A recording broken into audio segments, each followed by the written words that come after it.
Mexico சிட்டியில் ஒரு சாலையில் பாதாள குழி ஏற்பட்டுள்ளது. சோடா பானங்கள் ஏந்திய ஒரு லாரி அதை கடந்து செல்ல முயன்றது. அதை சரியாக கவனிக்க தவறிய டிரைவர் லாரியை ஓட்டிக்கொண்டு வந்துள்ளார். வாகனம் கிட்டத்தட்ட கடந்துவிட்டது. ஆனால் லாரியின் பின் சக்கரம் குழியில் மாட்டிக்கொண்டது. அதை நகர்த்த முடியவில்லை. அது குறித்து அதிகாரிகளுக்கு தகவல் அனுப்பப்பட்டது. எனினும் அதிகாரிகள் வருவதற்குள் குழி விரிவடைந்தது. லாரியின் பின்புறம் அதற்குள் விழுந்தது. சில நொடிகளில் லாரியின் முன்புறமும் குழிக்குள் இழுக்கப்பட்டது.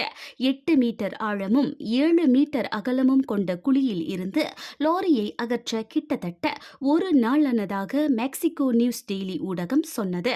இந்நிலையில் குழி மேலும் விரிவடைவதாக அதிகாரிகள் கூறினர். அருகே தங்கியிருக்கும் 8 குடும்பங்கள் வேறு இடத்திற்கு மாற்றப்பட்டுள்ளனர். நிலத்தடியில் தண்ணீர் குழாய் உடைந்ததால் குழி ஏற்பட்டிருக்கலாம் என்று சந்தேகிக்கப்படுகிறது.